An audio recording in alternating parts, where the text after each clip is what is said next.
Well, you've been in Florida the whole time. He's kind of circumvented the whole ESPN Connecticut thing by just being in Miami. So you avoided all the bullshit.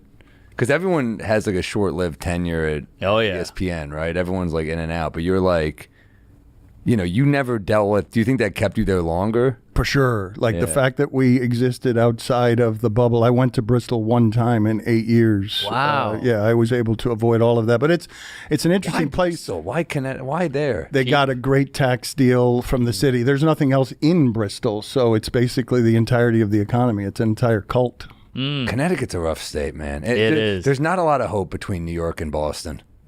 That's what they all say about Bristol is it's only a 2-hour drive from New York. That's a rough sales pitch. Yeah, exactly. She was hot 5 years ago. You don't want to hear that. You want to hear, hey, it's great now. She's hot 2 hours away from this other chick. Yeah. From a distance, she's hot. All right, that's the last objectification joke. Are you apologizing to my wife back there? Is that what you're doing, or is that the audience? That was the audience. Okay. The wife is involved as well, who's very lovely. That was the last one. You don't know that. You don't know if the wife is lovely or not. I know. Hey, she seems lovely. How about that? Nice shoot. From a distance. Head of hair. Yeah. Don't talk. No, that was it. All right. That was the last one. We're joking. What? But yeah, Florida. That's great.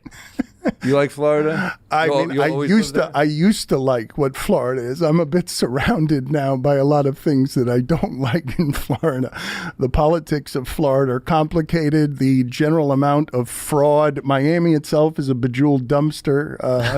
But I don't love. I've always lived in Florida and always loved it, but the changes have been uncomfortable. Yeah.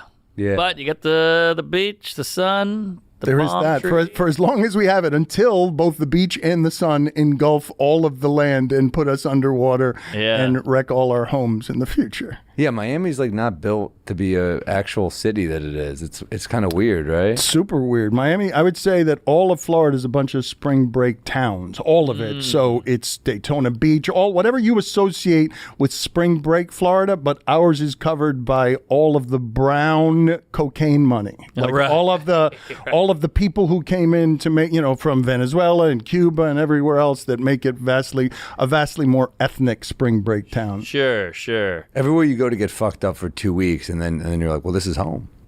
Yeah. It's kind of weird. But you're from New Orleans. That's kind of got a similar vibe. Kind of got the same vibe, but I mean, you don't have to go to that area. You don't go to the French Quarter. We lived a little further away. But New Orleans has more culture, I would say. Not necessarily more cultures, but New Orleans, has a musical taste and a food taste that is ridiculous. Yeah, it's a fun place to visit. Not a great place to grow up, I would say. But hey, maybe Florida isn't either.